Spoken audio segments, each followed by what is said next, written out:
नासिर है और इस फील्ड में मैं तकरीबन 1987 से हूँ और 88 से कॉन्टेस्ट लड़ना शुरू कर दिया था जूनियर्स का। पहले 2-4 साल जूनियर्स लड़े, फिर उसके बाद सीनियर कॉन्टेस्ट लड़ना शुरू कर दिया।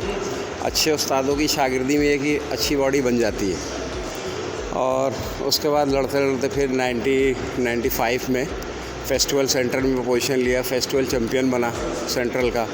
इसी तरह कराची में पोजीशन आई, सिंध चैम्पियनशिप में भी लड़ा, उसमें भी पोजीशन आई और फिर ये आखिर में अपनी हॉबी का जवाब 2012 से ये नॉर्थ नॉर्थ जिमखाने पे यहाँ कोचिंग करता हूँ मैं। ये आपको बेसिकली जब पहले वो पुराने ब्लैक एंड वाइट के दौर में आर्नोल्ड की तस्वीरें आती थी तो वो सब देखता था कि ये मसल बनता कैसे। तो फिर जब उम्र साथ साथ बढ़ती गई तो उसमें फिर ये देखा कि यार ये बॉडी बिल्डिंग वगैरह इस तरह से है। पहले बहुत ज़्यादा मतलब सादे तरीके से हुआ करता था, अब तो माशाल्लाह बहुत फैसिलिटीज़ है। तो उसमें फिर वो अच्छे उस्ताद मिल गए, जैसे हमारे उस्ताद थे पहले खलील वारसी, फिर छुट्टन उस्ताद थे हमारे। तो उन लोगों की सोबत में आके फिर सीखते रहे, करते रहे। इसी तरह फिर आगे बढ़ते चले गए। फिर वो आहिस्ता आहिस्ता बॉडी बिल्डिंग का कॉन्टेस्ट का शौक़ हो गया। तो कॉन्टेस्ट बेसिकली उसकी एक्सरसाइज बहुत टफ़ होती है, उसकी डाइट बहुत अच्छी होती है, उसमें बहुत सारे मील्स लेने पड़ते हैं आपको। मतलब कम से कम वाइट एग अगर नॉर्मली अगर आपको कोई छोटा मोटा भी कॉन्टेस्ट लड़ना है तो कम से कम 20 से 25 एग लेना पड़ता है, वाइट एग। उसके बाद मीट हो गया, जिसमें रेड मीट या आप वाइट मीट कह लें। थोड़ा बहुत फ़िश का भी इस्तेमाल होता है, सैलेड का भी बहुत सारे इस्तेमाल है। तो इस तरह जब ऑन सीज़न होता है तो जिसमें आप कॉन्टेस्ट साइन करते हो ना, उसमें आपके बहुत सारे डाइट बंद हो जाते हैं, जिसमें कार्ब डाइट बंद हो जाता है। टोटल आपकी प्रोटीन डाइट चल रही होती है, तो उसमें मसल में थोड़ा फाइबर अच्छा हो जाता है। बाकी ये है कि फिर आहिस्ता आहिस्ता आदमी बढ़ता रहता है, उसी हिसाब से आगे चलता रहता है। तो ये बॉडी बिल्डिंग एक ऐसी चीज़ है कि इसकी लत जब पड़ जाए ना, तो बेसिकली जैसे घर में आप कोई काम करते हैं या जॉब करते हैं या सुबह उठते हैं नमाज के लिए, तो आप अपनी बॉडी को अपनी ज़िंदगी में एक रूटीन का हिस्सा बना लेते हैं, यार ये भी करना। अच्छा, इससे बहुत सारे फ़ायदे ये हैं कि आपको बहुत सारी बीमारियों से बचाता है।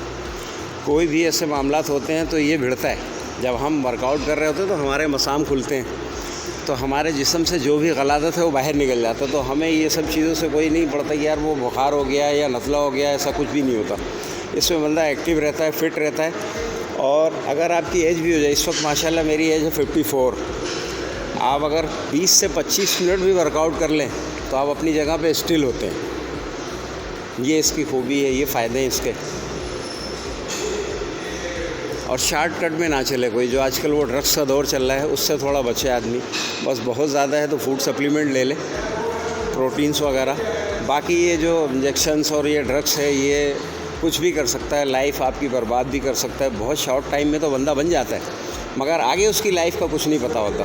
देखिए, अब तो खैर इतनी ज़्यादा ट्रेनिंग नहीं होती। अब ये जैसे वर्कआउट करा रहे हैं उसमें थोड़ा सा वार्म अप हो गए। वैसे अभी जो है 25 से 30 मिनट या 40 मिनट मेरे लिए इनफ है। और वैसे प्रोफेशनल ट्रेनिंग के लिए जब आप तैयारी करते हैं तो उसमें आपको कम से कम 2 से ढाई घंटे सुबह देने होते हैं, 1 से 1.5 घंटा शाम में। इस तरह करके मैनेज कर लेता है कि 2.5 से 3 घंटे की वर्कआउट होती है। और फिर उसी हिसाब से उसका डाइट प्लान चल रहा होता है, उसमें उसको रेस्ट भी चाहिए होता है। अच्छा, इसमें थोड़ा रेस्ट भी ज़रूरी है कि जितना एक्स्ट्रा वो नींद लेगा तो स्लीप टाइम उसका बेटर होगा, तो उसकी बॉडी को रिलैक्सेशन मिलती है, उससे मसल्स उसके ग्रोथ कर रहे होते हैं। मेरे करियर में सबसे यादगार लम्हा जो है, जब पहली दफ़ा कॉन्टेस्ट लड़ा और पोजीशन आई, सर्टिफिकेट मिला, ट्रॉफ़ी मिली, तो मतलब ये एक अलग सा फील हुआ कि ये भी कोई दुनिया है। मतलब कि इस हद तक पहुंच गया कि मैं मुकाबले लड़ना शुरू कर दिया। ख़ानदान में तो कोई नहीं था, तो एक बड़ी बेटर फीलिंग थी कि यार ये तो बड़ा ज़बरदस्त हो गया। फिर उसमें घुसते चले गए, फिर बढ़ते चले गए, फिर तो माशाल्लाह ट्रॉफ़ियों की। अभी मैं माशाल्लाह कोई सीनियर मेरे होते हैं तो वो मुझे बाकायदा बुलाते हैं। मैं भी जजिंग में, छोटी मोटी जजिंग में बैठता हूँ और बाकायदा इनवाइटेड होता हूँ मैं। तो हमारे कुछ सीनियर उस्ताद हैं, मसूद अली शाह जी हैं, जनरल सेक्रेटरी हैं वो बॉडी बिल्डिंग के, वो मुझे बाकायदा लेके जाते हैं। अगर कोई कॉन्टेस्ट होता है तो उसमें बैठ के जजिंग वगैरह भी करते हैं। मतलब बड़ी रिस्पेक्ट मिली है इसमें और बड़ा अच्छा रहा है। तो मतलब इसमें कोई नुकसान नहीं है, फ़ायदा ही फ़ायदा है। देखिए यार, ये तो खैर बहुत सारी बुराइयों से बचाता है। ये आपको सबसे पहले जैसे आप स्मोकिंग करते हैं उसको रोकना पड़ता है, या कोई फजूलियात आपकी लाइफ में है उसको ख़त्म करना पड़ता है।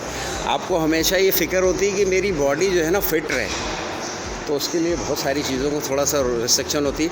हाँ, खाने पीने के मामले में बॉडी बिल्डर की डाइट बहुत अच्छी होती, मगर जब वो कॉन्टेस्ट लड़ रहा होता है ना, तो वो बहुत सारी चीज़ों को सेलेक्ट करता है, वो हर चीज़ को नहीं खा सकता। अब जैसे दोस्तों में जा रहा है तो दोस्त उसके बहुत सारी अच्छी चीज़ें खा रहे हैं, मगर उसको लिमिटेड चीज़ें खानी है। सबसे मेन चीज़ है यार, आपकी एज जो है ना, अगर मैं इस वक्त 54 का हूँ, आप मुझसे जो है 25 साल वाले बराबर में खड़े कराओ, उनके साथ वर्कआउट कराओ, उनसे अच्छी वर्कआउट करूँगा। ये आपको जाहिर सी बात है हैप्पी रखता है। आप बाद लोग ऐसे भी हैं मुझसे सीनियर हैं जो 70 साल की एज हो गई है और माशाल्लाह बॉडी बिल्डर हैं भाई वो, मगर नेचुरल। यार फेवरेट तो वैसे हैं तो बहुत सारे। अपने पाकिस्तान में सबसे अच्छे हमारे जो लेजेंड रहे हैं वो है याहिया भट्ट, बहुत आइडियल थे हमारे। और वैसे यहाँ पे कराची में हमारे सैयद जमील बहुत अच्छे लेजेंड हैं अपने यहाँ पे। और उसके बाद तो अब सब आते ही जाते रहे। और वहाँ आप जिसको जैसे ओलंपियस लेवल पे आप कहें तो अपना अभी का जो है वो बिग रैमी है, बहुत अच्छा है। वैसे रॉनी कॉलमैन वगैरह बहुत अच्छे एथलीट्स रहे हैं। यूथ के लिए मैसेज ये है कि यार हर आदमी को कुछ ना कुछ अपने ज़िंदगी के लिए कुछ ना कुछ करना चाहिए। देखें, अगर मैं हैप्पी नहीं हूँ ना तो मेरा पूरा घर डिस्टर्ब है। मैं अगर हैप्पी हूँ, मेरी सेहत अच्छी है, तो सब कुछ अच्छा होगा। मेरी सेहत अगर नहीं है, मैं चिड़चिड़ा बन के घूम रहा हूँ, तो ये बेसिकली आपको रिलैक्स करता है। आप जब वर्कआउट कर लेते हैं ना, तो आपको ऐसा फील होता है कि जैसे आप ना कोई जंग जीत गए। तो तमाम चिड़चिड़ाहट, ये सारे मामला दूर कर देता है। मेन चीज़ ये है, ये आपको डिप्रेशन वगैरह से रोकता है।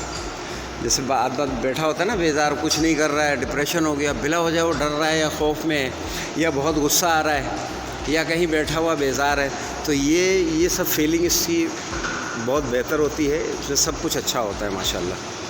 तो हर इंसान को अपना ख्याल रखना चाहिए और थोड़ा बहुत ज़्यादा नहीं तो वो कम से कम 30 से 40 मिनट अपनी वर्कआउट कर ले।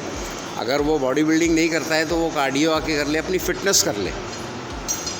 कम से कम उसको कोई प्रॉब्लम ना हो, जो आगे चल के 70 साल के बाद वो डॉक्टर को जो पैसे दे रहा है ना, तो यहाँ थोड़ा सा खर्चा कर ले, उसको डॉक्टर के पास जाने से वक्त बचेगा उसका।